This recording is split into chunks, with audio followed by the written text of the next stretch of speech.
Not everyone can get up every day and look for ways to piss people off. But here at GraniteRock.com, we do that almost every day. I can't tell you how many times someone's lost their SHIT and threatened to end us. We're still here, pissing people off. It's almost like we enjoy it, and we've been doing it since 2006. That's almost 2 decades of news, politics, and opinion, and now podcasts, and we're just getting started. We believe in principles before parties and politicians. We defend free markets and individual liberty, and if that makes you mad, it makes us smile. We're like Grandma after she stopped caring what other people thought. If that sounds refreshing, you need to check us out. This is Steve McDonald for Granite Rock, and we'll keep shining the light on them for you. All that you want, all that you see, he keeps on trying to swindle me, but devil won't find me down at the crossroads. Good morning, ladies and gentlemen. You're listening to Right Side Up. My name is Mike Taglavia. My co-host this week is Dylan Maguire. How are you, Dylan? Oh, not bad.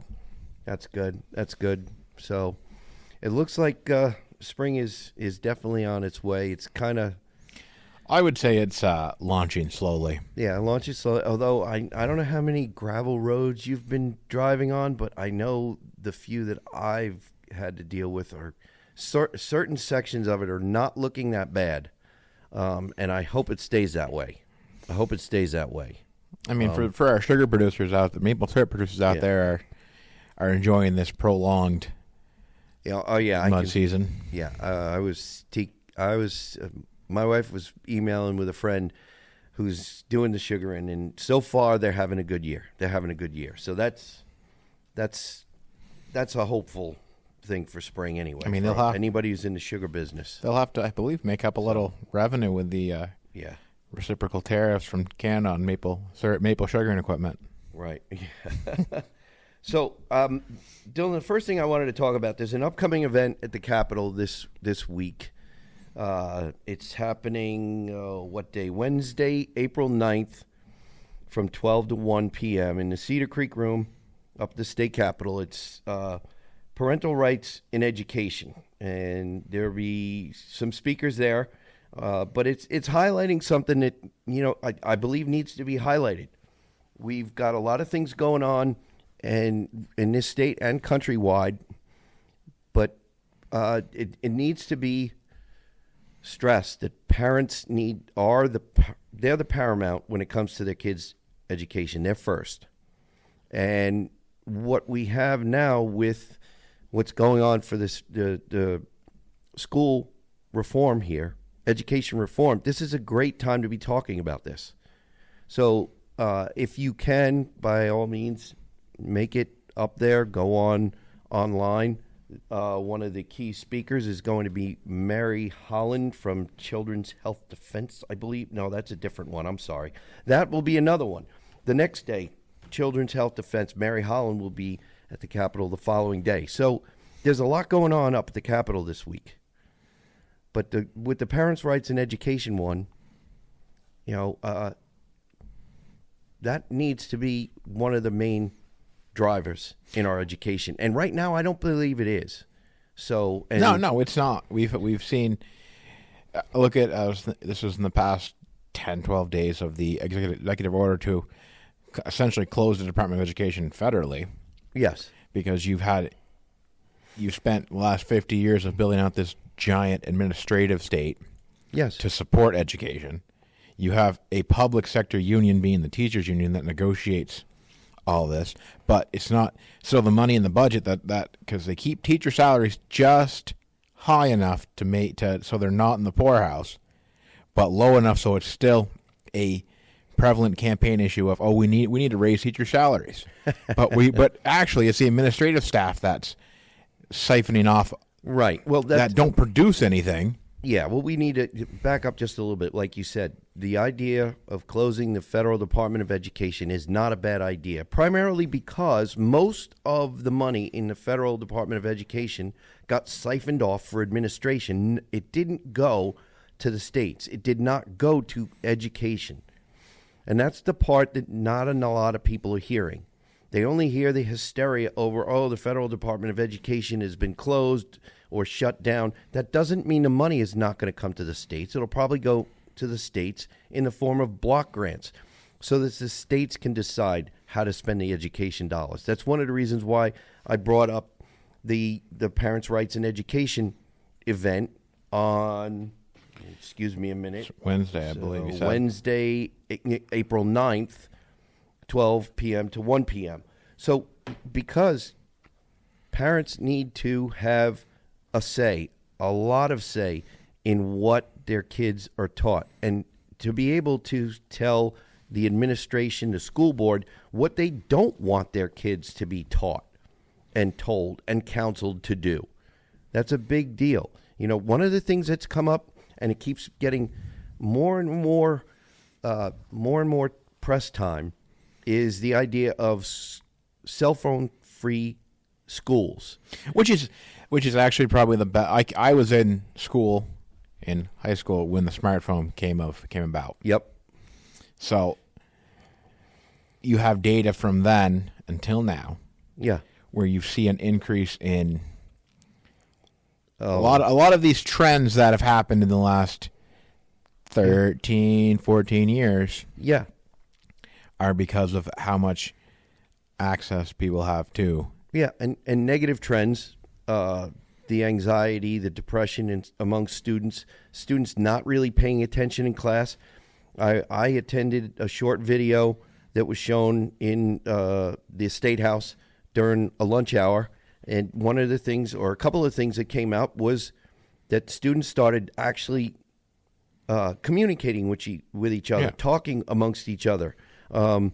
Both in class when it was necessary to speak, they were paying attention better, and in times when they maybe lunch time or any of the other activities where they should be interacting socially without using their smartphone. And there are a number of different schools that have varying policies, but that was one of the reasons for this video, because it was, I believe, 2 or 3 school administrators that they were comparing describing their policies, how it was. This is not an expensive policy. We're talking about, I can't remember, but one policy to institute, I think, was less than a couple $100. I think the most expensive one was like $700 or $1,500. You know, chump change compared to some of these school budgets. So that's, here we go again. Let the parents decide. And my hope is that we have more and more parental interaction with school boards, and actually we get people on school boards who are open to these ideas. I think you're seeing that. I think you're seeing, especially the younger generation, start to take more initiative to enter these lower levels of government. I hope so. And I think that in Vermont, especially in the last 5 years, you've seen the explosion in homeschooling. Well, that's the other thing, parental rights in education. When we have H89, for me to be tooting my own horn, it's one of those bills that I reintroduced. It's under a new bill number, but that's one of the things. With school choice, you get more parental input. So there are a lot of working parts here, ladies and gentlemen, and the more participation, public participation we have, the better off our students are going to be, because mom and dad are part of the public participation, and that's what's going to get this stuff turned around. And geographically, it's challenging in Vermont, especially where you don't have this same population density where you have schools on every right. And that's one of the things that's a big concern. I hear that all the time, and it's been discussed. I sat in on Senate Education last Friday, a week ago. 2 Fridays ago. And that was one of the things that came up. And Zoe Saunders, the Secretary of Education, was testifying before Senate Education, and she did bring up the idea that they've taken that into consideration, and it didn't sound like a disclaimer here. there are a lot of moving parts, so I'm not sure exactly how it's going to flesh out, but they're paying attention to the idea that the younger kids, they do not want to have on the bus for any extended period of time, if at all possible. Yeah. So that is a consideration, and one of the other consideration is possibly not even touching some of these smaller schools because of that consideration. You know, and they also want to keep the younger grades class sizes smaller, which is probably a good idea. But Senate Education, unfortunately, is doing more than House Education because leadership in the House seems to want to stall this, ladies and gentlemen. And, you know, one of the good things about leadership stalling what's going on in the legislature right now is we are not hurting you in the public, the Vermont public, citizens, taxpayers that much because we've been moving so slow. We haven't taken more of your tax dollars and we haven't taken more of your freedom. The downside is we haven't worked on some of the things that we need to be working on, like public safety, like education funding, like housing. Affordability. We're not working on these, and we should. It's really sad. And I'll stand by my theory of Vermont's got 5 years to make significant changes to get us onto a different track, or it's going to be excruciatingly painful for the average Vermonter.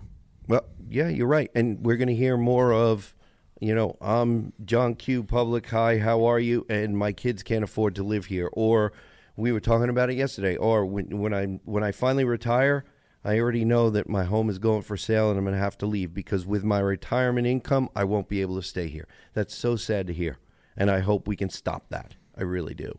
So, but I just, parental rights and education needs to be hammered in this whole education conversation. Now that we're talking about education reform, this is the time. This is the time to have a seat at the table. So if you're thinking about it, if you're a parent or grandparent and you want to make sure that your kids and grandkids, you know, get a better education than they're getting right now, now's the time to speak up. Now's the time to inform yourself and find a way to have a seat at the table, because this is definitely the time to be doing that. So I don't know if there was anything else you wanted to try to cover this segment. But I just we had a on part of that affordability topic. Yeah. We had a up in Essex there. Oh, there's yeah, the proposed Amazon distribution site that hasn't gotten off the ground yet. But, yeah, well, this is going to take us to the end of this one and probably into the next one. But go ahead. Go ahead. There was a Vermont Digger story out where there's a local bookstore owner that organized the protest against Jeff Bezos and Amazon. Ironically enough, the book How to Resist Amazon is available on Amazon.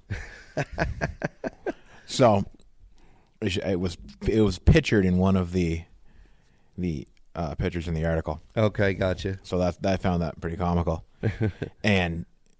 But it comes down to that's more development in Chittenden County. Okay, it doesn't, which would be an economic driver for that area, right? But it doesn't impact the rest of the state as much. Well, the thing to think about is, but you're bringing business in. You're bringing in some more tax revenue. Yes, you are. You're bringing business in, and at this point, bringing people in. You know, affordability. Bring somebody who can afford to get a job here.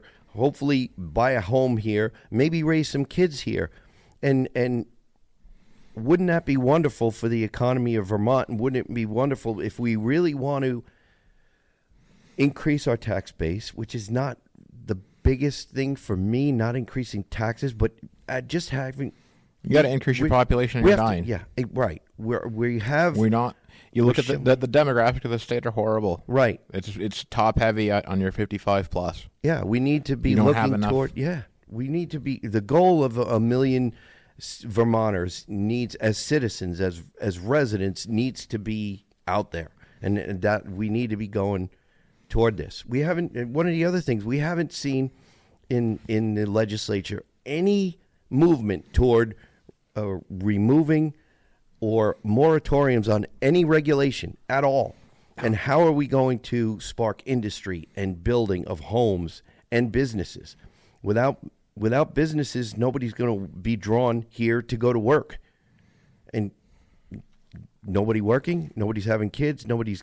Well, the eastern portion of the state gets supported a lot from the Lebanon, Hanover area. Okay. You think Right, about me? right. So, I don't know. This is, unfortunately, we're working hard to try to get the problem solved and get people informed by listening to the radio show, but we're not going to solve it all in this segment or this hour, but we're running out of time for this segment, folks. Stay tuned. You're listening to Right Side Up.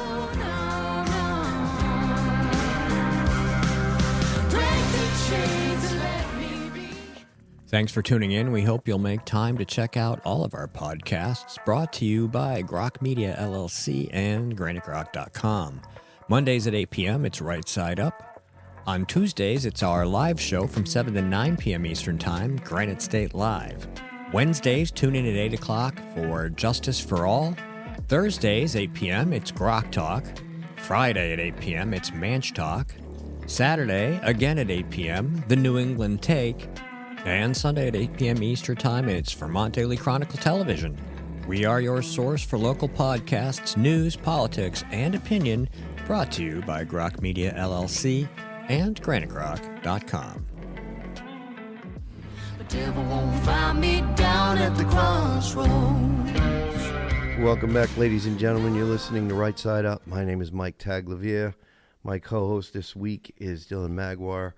We're talking about a little bit of everything, politics, and what's going on in your neighborhood, mostly in Vermont, but we're going to take a little bit of a turn in a minute. We want to talk a little bit more about the proposed Amazon distribution center that would have brought jobs and hopefully people who wanted to remain residents of this state and maybe raise a family and contribute to the tax base and keep our schools solvent and everything else. But apparently, there are some people who don't like the idea of that. So, I don't know where that's going to go. I know it was a huge facility. It was 107,000 square feet is what their proposal is. That was, and it comes on the heels of Amazon in January deciding to close all of its Quebec warehouses. Oh, okay. So it would have brought a lot of business and income and... Well, they wanted to close their Quebec warehouses because they want the workers there wanted to unionize. Gotcha. Okay. So they still need a presence in that region, which would give you... Right. So on the one hand, if people in the northern part of Vermont, New York, New Hampshire get served from any of the warehouses in Quebec, are we paying now with these tariffs, and are we paying tariffs on the stuff that would be coming in? So you're whatever it costs to build in Vermont, which is going to be outrageous if the planning board decides to allow it. Right. You still got to go through an Act 250. You still got you're right. It'll be 2 years for this breaks ground at best. Right. Okay. Now, just keep in mind, because you mentioned tariffs, the tariffs that seem like they're going in place are reciprocal, meaning if there is a country tariffing our country, then we are acting in kind to tariff. So basically, if you're charging us this extra, then we're turning around and we are not the initiators of this. We are just responding in kind. So because there's a lot of hysteria out there pointing fingers at the president when all he's doing is trying to protect the United States, not trying to pick fights with everybody, which is how he's being portrayed. Well, so you've got to understand history and look at it through the lens of the last 80 years in the post-World War II environment. Yeah. Where in I believe August of 1944, there was the meeting in Bretton Woods, New Hampshire, at the Mount Washington Resorts that set up this whole agreement, because America had the economic and manufacturing base to be the world's manufacturer for a good 20-year run into the 60s, while everybody else was rebuilding from the war. Mm-hmm. And then after, in the 70s, we started to see the rise of globalization, and we can save $1 in labor to ship it overseas and gut this community. Right. Now, let me interrupt you for a second because you got a lot of stuff going on with this conversation, but I want to bring, we were just talking about education. How much of what you just stated do you think kids in the past 5 to 10 years got taught? Oh, none of it. None of it. None of it. I didn't get taught it when I was in school. So the reason I bring that up is I'm sure a lot of our listeners have heard the saying, if you don't learn from history, you will repeat it. So if we have spent 40 years or 30 years dumbing down our kids, then this is why we're stepping in this huge pile of manure, okay? Because we have kids who don't really know history. They don't know true history, and they don't know how to learn from it. How do you learn from something you don't know? Well, you don't get taught through the lens of history because it's buried in a footnote because when the Bretton Woods meeting took place, Yep. it was in secret anyways. Okay. It wasn't. But now we have the lens of history that we know about it. At the time, nobody knew about it. Right. But okay. But now I'm just trying to point out, we don't have a lot of civics taught in schools, although it is making a comeback. We don't have a lot of history. World War II veterans are few and far between, even Korean War veterans. So there's no actual real life accounts of it, and the history is being stifled. So now you're having information more readily accessible. Yeah, and there's people that are independent that are out there that just if what they say is untrue, they will not continue to be in business because they lose their financial backing.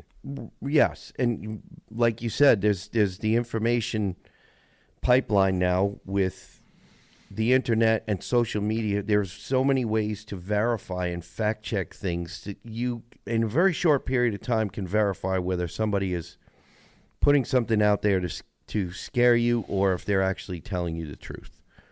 So, the tool that the internet is a great tool for good and it's a great tool for bad. It's just a matter of how you use it to verify whether somebody told you a big fat lie or they told you the truth.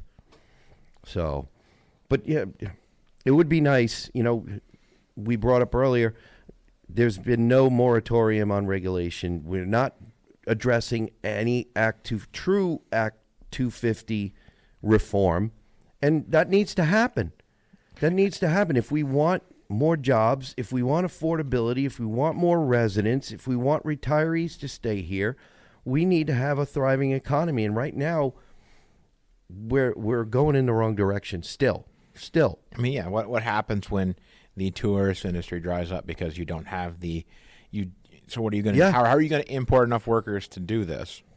Right. If the tourist industry, all that we're going to have is the tourist industry and basically a service economy. That's not going to be a very prosperous economy, really. It's only going to make a very select few any kind of wealth. It's not going to grow your population base. It's not. It's just going to be a state that certain times of the year the population swells because of tourism, and that's it. So, yeah. So, diversity in what economic activity happens would be. Well, and we as a state had that at one point in time. We had plenty of mills. We had machine shops. We had all kinds of things that had good paying jobs. We've destroyed our wood products industry, and if we want to be building Act 250 reform or moratoriums on some of that stuff to allow mills, lumber mills, not just sawmills that create rough sawn. I'm talking about dimensional lumber that builders and contractors want to build houses. It's everything from your composite products, your Yes. laminate beams, your plywood. Yeah, but that stuff, we have plywood manufactured in this state. I don't know if it's been on the decline or on the uptick. Hopefully it is, because like you brought up, if there are fears of tariffs, if we can make it here, I know we can. I don't know how much we're increasing. It took 5 years for someone to buy that mill in Jay, Maine after they had their massive Well, disaster. Is it because of regulatory issues? I think it was Most money. likely. I think it was that and money. Okay. It takes you're looking at a half $500 million investment. By the time if you have to transition from a paper mill to something else, Yeah. you got to put money into it. Right. But I don't know if we're and we've talked about this before on the show. If we're so hell bent on farm to table with our food, growing our food locally, we should be growing our wood products. But they're not even taking building steps towards that. They're making it harder for the small farmer to do that. I know. Well, we're So talking. you're not gaining anything. You're putting Yeah. more regulations in place, which make it easier for the large farms to absorb. But you're punishing the small farms that we all want to see maintained in the state. It makes zero sense. Localized. Everybody says local. But what you're doing, you're right. We in the legislature are talking out of both sides of our mouths. We say we want this, but we're not acting to actually create an environment where what we say we want to grow is actually able to grow. We're not. One of the big things that really annoys me is, there'll be a subsidy and you can get this subsidy. Other people's money, ladies and gentlemen. How about making an environment where people do not have the need for a subsidy, whether it be for a startup or to actually maintain their business for whatever reason? Well, the money's drying up. We're seeing. Well, yeah. At least for a short period of time, there's going to be a little bit of pain while this gets turned around. And I think the people who are willing to educate themselves realize that pain is going to be short-lived. There are some people who are trying to capitalize on the pain, trying to make people believe that it's going to be long-term. You and I think, agree. It's not going to be long-term. No, but you have to continue to follow through with the plan. You can't just have these tariffs and then not do the tax cuts, not do the spending cuts, not do the regulatory cuts to try to increase growth. But, the tariffs. Somebody made mention a week or two ago about, the tariffs are going to drive the price of vehicles up. And I went in and I started dabbling with a little AI assistant. So I punched in on AI. I asked the AI the question about financing. How much does it cost to finance a new car? Excuse me. How much to finance a new car over 5 years? And it came out to about somewhere between $5,000 and $6,000 financing costs. And then I did it for a light truck, and the cost was somewhere between $7,000 and $16,000. And the reason I bring that up is because President Trump, on a social media post, said that they're looking to change that part of the financing to make it so that financing fee could be written off your income taxes. So it's not an extra charge; it's actually a discount.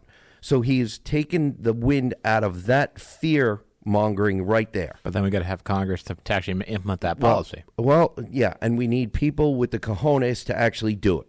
But you're right. He can get the fire kindled. It's Congress once the fire is going, they need to run with it, and I hope they do. We're going to find out who really believes in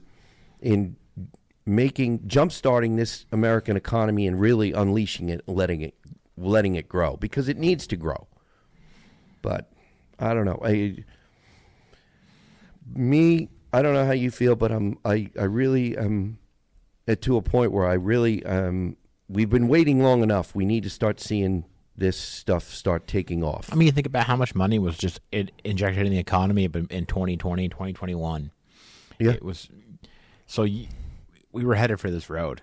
It's not. I mean, you're talking about like ARPA money or federal money that came to all the states. Magic. Yeah. It doesn't matter how you want to phrase it. Yeah. It was just money for nothing. Yeah. The printing presses went burr, as some people would say. When the printing presses money printer goes burr, just it's so fast. Yeah. So, but yeah. We have the ability, forget about the rest of the states. We have the ability, if we want to, jumpstart our own economy in this state by getting together with the governor and just trying to do a couple of the things that the governor will address the things that the governor has talked about: affordability, public safety, education reform, education taxation, dealing with those, and healthcare. Healthcare is a mess. It's a total mess, and we can still fix it. But we are in a holding pattern, unfortunately, in Montpelier, because the majority still is.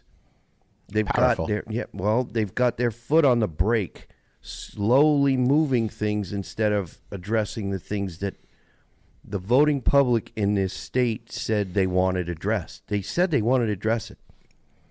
We made record gains. I mean, record across the country. We were the top, and look how look what the reaction is. The reaction is pretty tone deaf. They only want bipartisan when they get their way.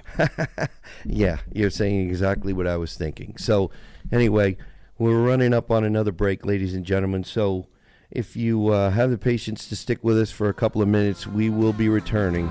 You're listening to Right Side Up. Break the chains and let me be. The devil can't get his hands on me. Independent media for New Hampshire, New England, the nation, and the world. GraniteGrock.com. Everything's free, but then it's not. Please feel free to support us by finding the donate button on any page at GraniteGrock.com. All that you want, all that you see. He keeps on trying to swindle me. The devil won't find me down at the crossroads. Welcome back, ladies and gentlemen. You're listening. This is Right Side Up. You're listening. Let me get this straight. You are listening to Right Side Up. My name is Mike Taglavia. My co-host is Dylan Maguire. Got too many things racing through my head. Before we get back into our discussion, I wanted to give you an idea of how many How you can get a hold of us. You have to reach us. Exactly. So, first, rightsideUpradio@gmail.com if you'd like to drop us a note.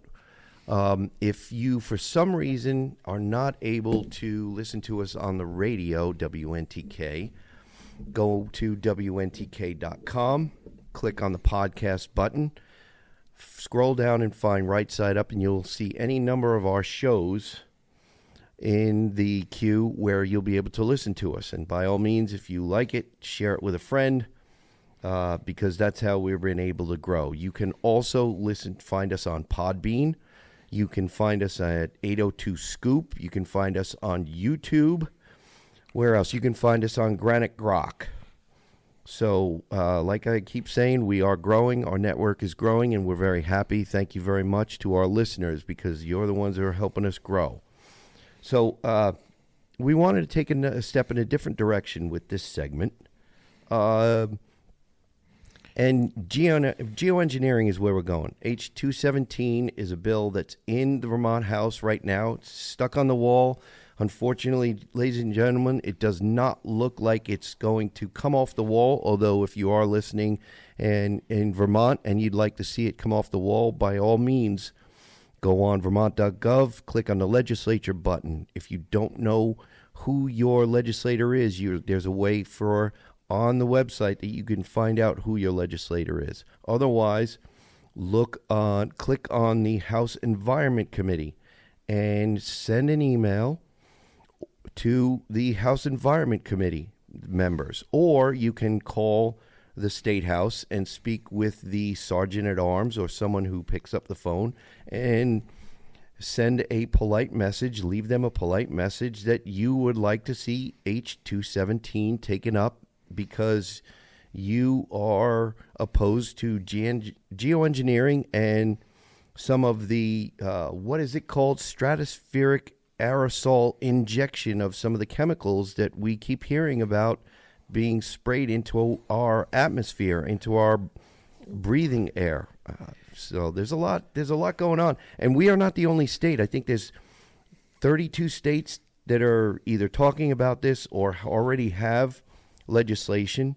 New Hampshire had legislation last year that didn't go anywhere last year, but that doesn't mean it won't come back. And Florida currently has a bill trying to work its way through the legislature, and I think, And Dylan, you have stuff on that. Tennessee also had a bill. Tennessee, as well. exactly. Yes, you're right. It was in Florida. It was Senate Bill 56.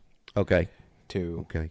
It says any person or corporation who conducts such geoengineering or weather modification would be subject to a third-degree felony charge with fines up to $100,000.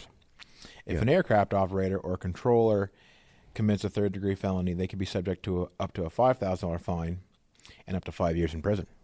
Okay. Well, I mean, That's got some teeth to it. I was just going to use that same thing. If you want legislation to actually be preventative, it better have teeth. It better have teeth. So I'm glad about that. Let's see.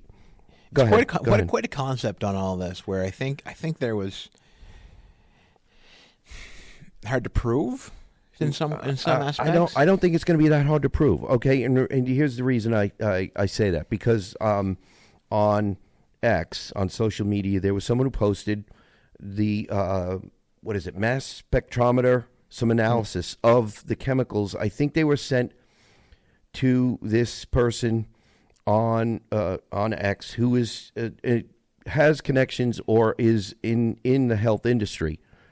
And, the amount of aluminum and cadmium and other toxic chemicals that actually came off of a piece of plastic sheet that was left out in someone's yard, that it settled. It's pretty amazing. Aluminum is one of those. Oh, it's not metals. Just aluminum. I have some information from the interwebs. Okay. Of this is during the Vietnam War. Okay. The U.S. Air Force conducted Operation Popeye. Yep. To extend monsoon season. Okay. To disrupt the supply lines on the Ho Chi Minh Trail. Right. So they would use silver iodine and lead iodine into clouds to stimulate precipitation. Yes. And I don't know. I know aluminum is very dangerous. I know cadmium is dangerous. So is lead. Yes. Yeah. So is lead. But aluminum, I want to pick on that one first, because aluminum has been associated or been shown to be a cause of Alzheimer's, dementia, Parkinson's, things like that, brain disorders. So why would we, if it's not naturally occurring in the atmosphere, why do we not have it in this state classified as a pollutant if someone is actually putting it into our atmosphere? If we're worried about our soil, it's going to wind up in our soil. Do we want our food growing in that soil? I don't. I don't want to be breathing it either. So it's always the test that man would like to be God and control the weather. Yeah. Well, and the sad part, the scary part is when you have people with that mentality controlling the levers of government, it's even scarier. So that's one of the reasons why I wanted to bring this up. New Hampshire, the House bill from last year that went nowhere, it died in the legislature, was House Bill 1700-FN. And what it described was an act prohibiting the intentional release of polluting emissions, including cloud seeding, weather modification, excessive electromagnetic radio frequency. So maybe some of the things coming from these towers that are being proposed to be put up. Some people are saying that 5G radiation is not good for the human body.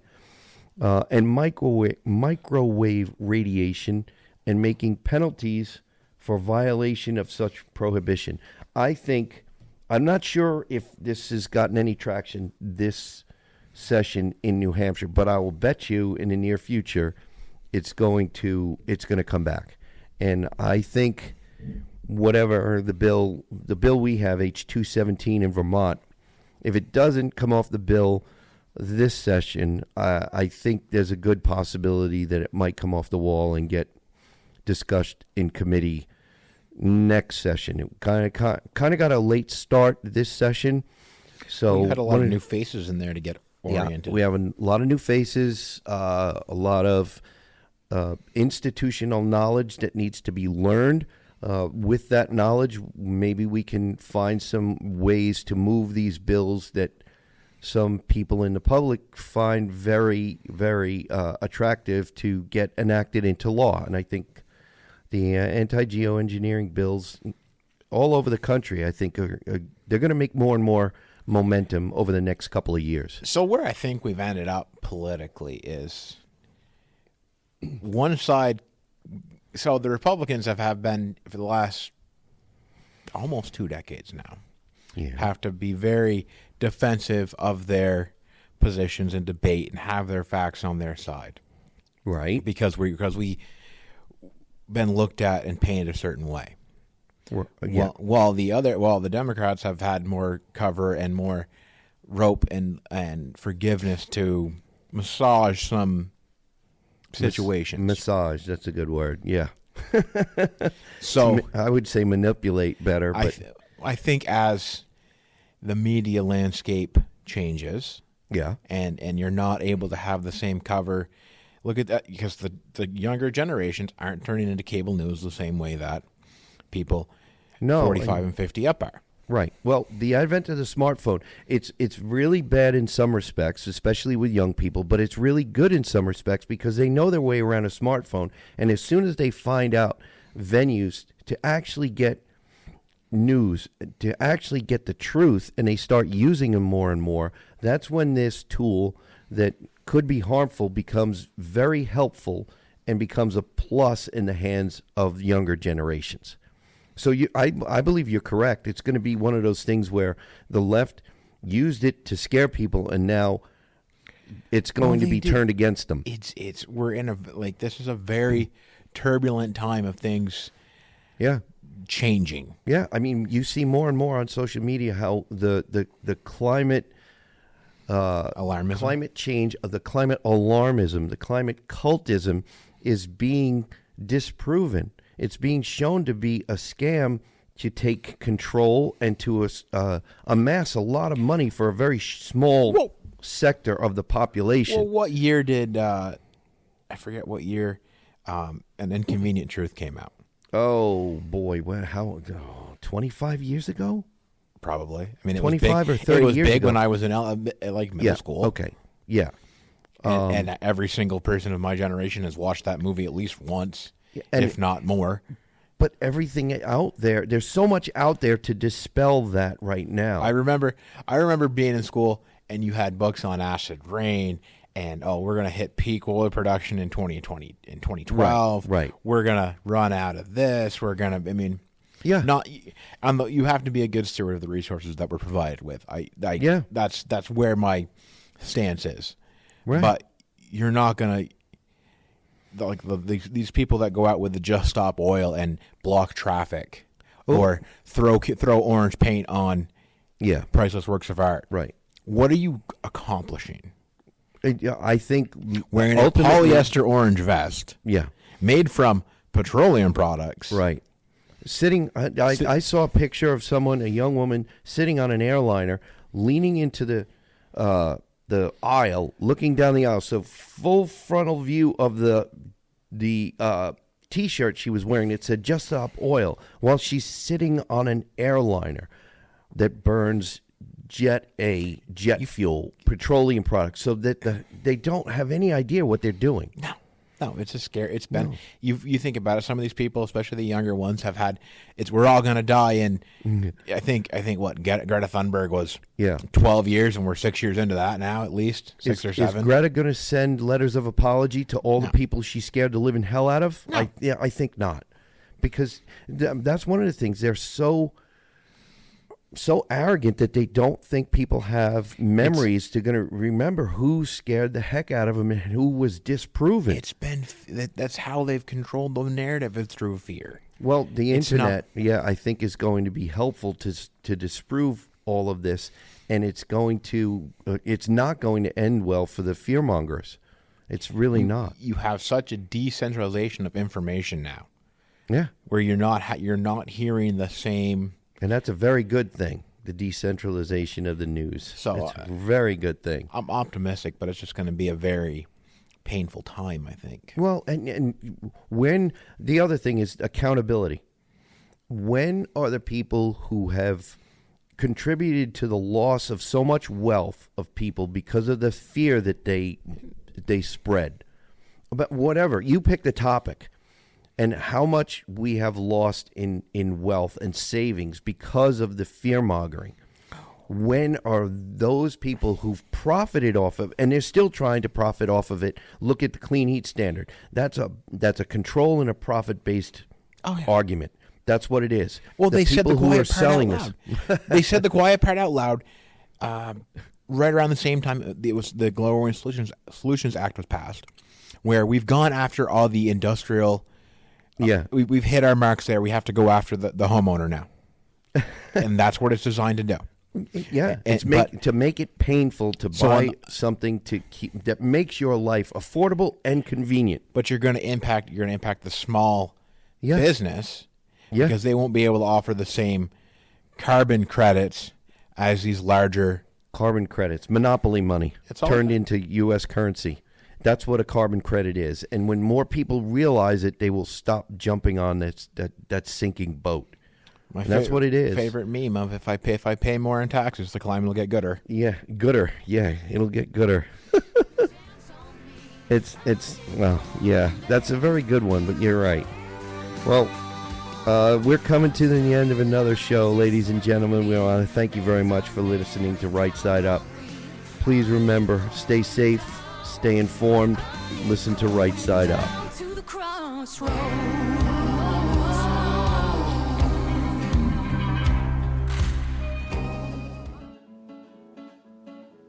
Not everyone can get up every day and look for ways to piss people off. But here at GraniteRock.com, we do that almost every day. I can't tell you how many times someone's lost their SHIT and threatened to end us. We're still here, pissing people off. It's almost like we enjoy it, and we've been doing it since 2006. That's almost 2 decades of news, politics, and opinion, and now podcasts, and we're just getting started. We believe in principles before parties and politicians. We defend free markets and individual liberty, and if that makes you mad, it makes us smile. We're like Grandma after she stopped caring what other people thought. If that sounds refreshing, you need to check us out. This is Steve McDonald for Granite Rock, and we'll keep shining the light on them for you.